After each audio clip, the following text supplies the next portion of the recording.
Hi, this is Dawn. I work at Wirt Library. I have a special treat for you today. If you are a fan of The Voice like I am having a conversation with Todd Michael Hall, who was a contestant on The Voice. Todd, please tell us about yourself. How did your interest in music start? Did you come from a musical family, and why did you audition for The Voice? Hey Don, thank you for having me. I actually got started in music a really long time ago. I remember when I was in kindergarten, my mom said that my kindergarten teacher told her that I had a good voice and that she should get me piano lessons. And so I ended up taking piano lessons when I was about 9 years old. And then I had an older brother, John, who was 4 years older than me, and he was always in bands and he was really musically inclined. And so I just remember always wanting to sing and playing the piano and singing along with my brother's band later. And then when I was 15 years old, I actually got into his band and played out for the first time, which was like 35 years ago now. So it's pretty amazing how long it's been. And I think just on and off through the years, it's always been a passion of mine. So I just kept pursuing it. And more recently, it's actually gotten bigger for me because in 2013, I got in a band called Riot, and we play some shows all over the world. So it's kind of nice for me because I get to have it as a passion. I get to enjoy it and go play some cool shows in here and there. But I'm also old enough and I'm established enough in my career working at Glass Tender that I don't have to worry about making a living out of money, or excuse me, making a living with music. You were a two-chair turn by John Legend and Blake Shelton turned for you. I was surprised you picked Blake. I thought for sure you were going to pick John Legend. And as I watched the tape of your audition, so did your family. So why Blake? Was it a strategic move? Like Blake likes to make well known that he has won The Voice 6 times. So why did I pick Blake? That's actually a really good question. And believe it or not, it's actually a lot tougher than you think. You go through the process and you sit there thinking, okay, I would definitely pick this person, I would definitely pick that. And actually for me, I was thinking I would pick Kelly because I thought I remembered that she liked hard rock music. But then she didn't turn for me. And I was actually really surprised because all along I thought, well, there's no way John Legend will turn for me because he's pretty picky and I know he prefers R&B stuff. So when he turned for me right away, I was actually really surprised. And but then later on, obviously Blake turned for me too. So when I had them both there, I asked him. I even asked him on the show, hey, why would you want me? They edited that out, but I was like, why do you want me on your team? And that's when they kind of explained why they want me. And Blake talked a lot about how he liked hard rock music, and he liked a lot of the hard rock music from the '80s. And I think for me, it was a bit of a strategic decision also because I think on Blake's team, if he's going to have some country artists or something, country and rock are kind of close cousins. And I thought John Legend might have a lot of the R&B crooner types that do a lot of the crazy runs all over the place when they sing. And I wasn't sure. I knew the next round was a battle round where I was going to have to get paired up against somebody. And I thought maybe it would make more sense for me on Blake's team. So that was part of that. I thought Blake was a good coach to go with, but then I also thought it might be a better home for me and my style of singing. Some people have said that the song choice that you sang for the four-way knockout was not a good choice. What is your response to that statement? Don, the song selection process on The Voice is actually pretty tricky, and you can't sing just anything you want. So I know a lot of people had suggestions of what I should do or shouldn't do. And you try to put some strategy into it also. I think one of the difficult things is, I'm an older rock singer, and there's not a lot of that on The Voice. And so to a certain extent, you have to kind of try to do things that might appeal to the pop style of singing also.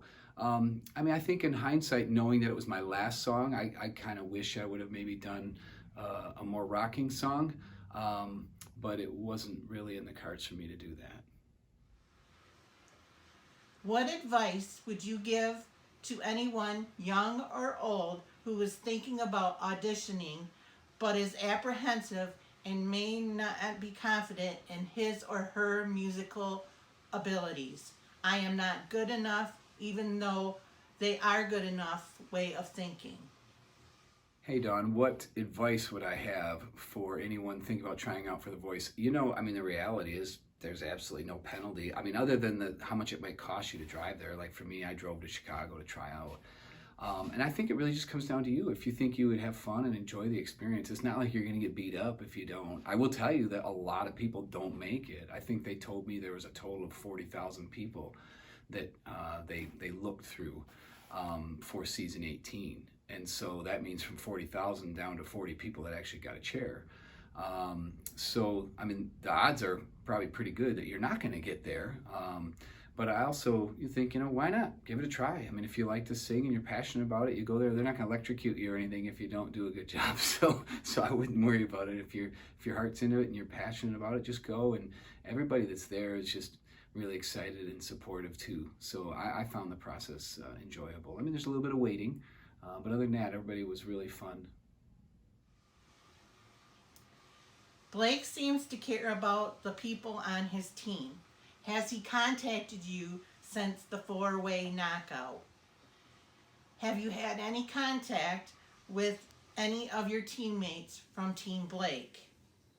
Do you have a favorite to win the voice of the final 5?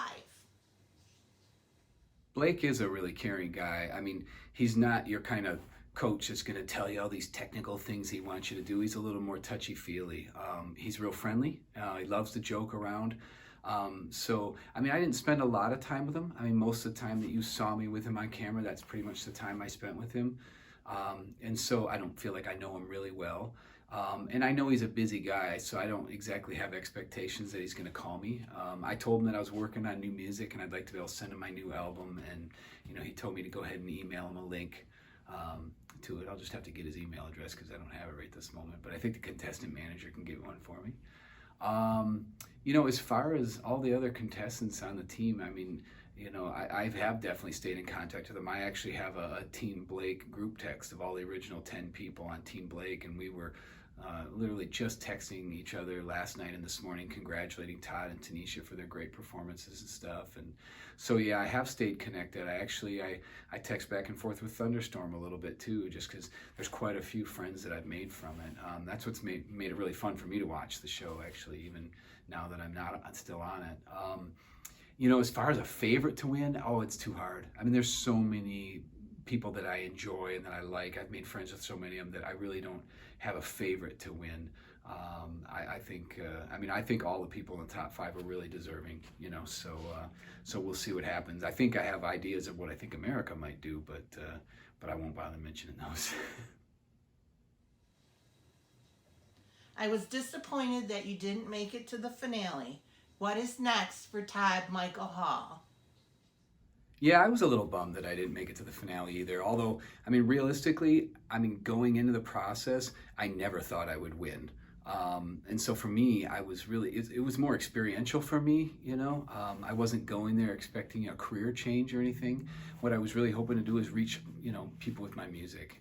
And that's what was exciting for me. I mean, actually, I felt like I won just getting on the show and then just turning a chair. I thought, wow, and then when I did the battle round, that was like a win, so to speak, because I had another performance on national TV and, getting saved and getting to do the knockout round also. I was a bit disappointed. I mean, I can't lie. I think anyone is, because you get excited and you get into it and then you want to perform again, and keep the fun going. But like I said, I was realistic about it, and what I was hoping for with the show was some great experiences and some exposure, and I received plenty of both, so I definitely am not upset about it.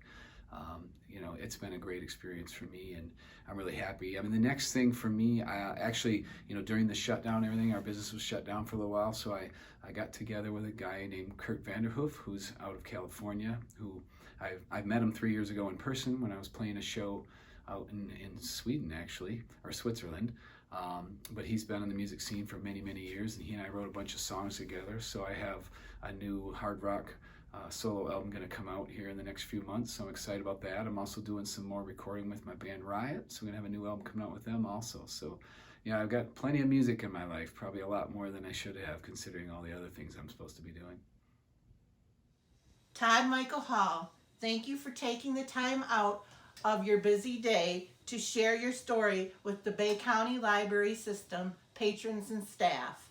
I'd also like to thank Virginia Bougie, Todd's godmother, for helping me make contact with Todd. for this conversation.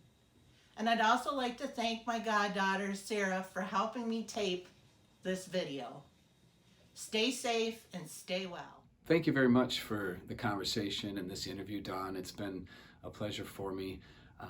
Actually, I just wanted to send a big thank you to everyone in the community. Everybody's been so supportive. I remember the day of the four-way knockout, driving around and seeing all the businesses that put my name up on their signs and telling people to vote for me. So it was actually really exciting and heartwarming to see all the support from the community. So I just want to thank everyone for that, and I'll see you around. Hopefully I'll get a chance to play some shows here coming up soon in the Saginaw area so people can come out to see me live.